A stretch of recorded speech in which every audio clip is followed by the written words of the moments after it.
کافی عرصے سے جو میں نوٹس کرتا ہوں ایز اے جرنلسٹ، یہ میری سوچ ہے، اس سے سب کو اختلاف آپ کو بھی ہو سکتا ہے، کہ جو آپ کا سٹائل تھا ورک کا، وہ اس میں کافی ساری تبدیلیاں آ چکی ہیں.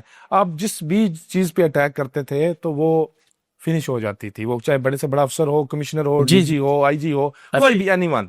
لیکن جب آپ نے یہ شروع کیا، آج بھی اس کا وہ جو میلہ ہے ابھی ریسنٹلی ہوا ہے ادھر، اسی طرح خلقت ہے. میں آپ کو ڈرون فوٹیجز دکھا سکتا ہوں. ایسا ہی ہوگا. اور اس کی وہ جو ختم ہونے کا جو ہمیں نظر آتا تھا وہ نہیں ہوا. اچھا اس میں نا یہ ایسا نہیں ہے کہ آپ کو عمران خان صاحب کے معاملے میں بھی کافی ساری چیزیں فیس کر کے رکنا پڑا، واپس آنا پڑا، یعنی نہیں ایسا نہیں ہے.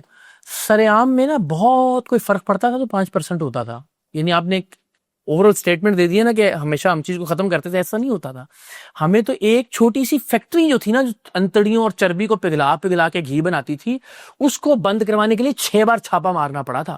اور 6 بار چھاپا مارنے کے بعد اس وقت وزیر داخلہ ہوتے تھے رحمان ملک صاحب. انہوں نے مجھے ذاتی طور پہ فون کیا، ایف آئی اے کی ذمہ داری لگائی، ایف آئی اے کی ٹیم گئی ہمارے ساتھ، ہم نے ایف آئی اے کے ساتھ سیل کیا اس فیکٹری کو، پھر کھل گئی.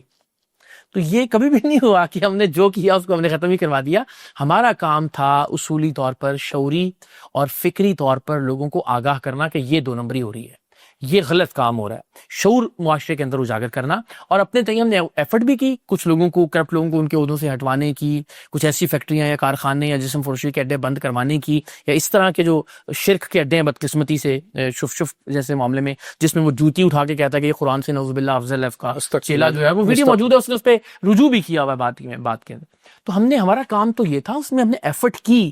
لیکن آف کورس ہم نہ ریاست ہیں، نہ ہم عدالت ہیں، نہ ہم جج ہیں. ہم کوشش کر سکتے ہیں اور اللہ کی ذات جانتی ہے ہم نے کوشش کی. اب بھی وہ لیگل میٹر چل رہا ہے 18 تاریخ اس میں راولپنڈی کی کورٹ کے اندر، اس میں بھی ہم ایفرٹ کر رہے ہیں انشاءاللہ کہ ریکارڈ پر آ جائیں اس کے سارے فراڈ.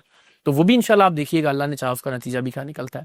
تو ہم کوشش کر رہے ہیں، لیکن کبھی میں نے یہ دعویٰ نہیں کیا کہ ہم نے سارا کچھ بند کروا دیا تھا اور بند کروا کے آگے بڑھے. لیکن ہم ایز اے آڈینس، میں جو آپ کو دیکھتا ہوا آ رہا ہوں کہ ہماری تو بھی، میں یہ حیثیت ہی نہیں سمجھتا کہ میں اقرار الحسن سے سوال آپ کا بڑا پن اللہ، اور یہ آن ویڈیو کلیم کرنا بھی مجھے اس میں بھی فخر ہے کہ آپ سے میں سوال پوچھنے کے سامنے بیٹھا ہوں.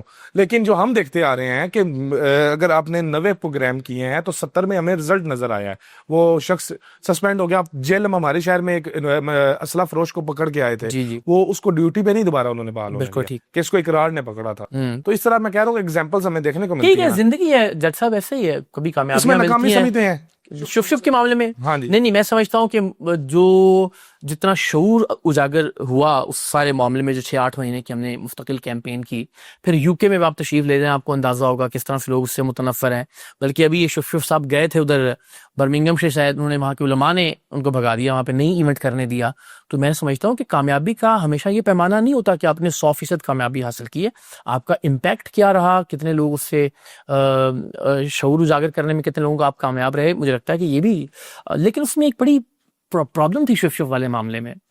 انفارچونیٹلی شف کے پیچھے اس سے بڑے بڑے شف جو ہے نا وہ موجود ہیں، اور وہ بدقسمتی سے اس ملک کی ایجنسیاں ہیں اور اس ملک کے سرکاری لوگ ہیں. اور یہ مجھے بڑی تکلیف دہ بات لگتی ہے. اور آپ اندازہ کیجئے 8 مہینے ایک آدمی کی کرپشن کے ویڈیو اور ڈاکیومنٹری ایویڈنس ہم دکھاتے رہے پوری قوم کو، اور 8ویں مہینے میں بجائے اس کے کہ اس کے خلاف کوئی کارروائی ہوتی، وہ آرمی چیف کی علماء کانفرنس میں سب سے اگلی سیٹ پہ بیٹھا ہوا تھا. دیٹ شوز اس کا انفلوئنس، دیٹ شوز اس کا جو ادارے کے اندر اس کا اثر و رسوخ ہے. تو آپ اس سے اندازہ لگائیں کہ ظاہر ہماری کیا ہی اوقات تھی. اس کے خلاف کوئی ایف آئی آر درج نہیں ہونے دی گئی پورے ملک کے اندر. ہم نے نیب کو، ہم نے ایف بی آر کو اس کے ڈاکومنٹس بھیجے کروڑوں اربوں روپے کی پراپرٹی کے، کہ پوچھو تو صحیح یار کدھر سے آ رہے ہیں. کسی نے کوئی انکوائری انیشیٹ نہیں کی اس پہ. تو ظاہر ہے پھر اقرار الحسن اکیلا ریاست سے تو نہیں لڑ سکتا.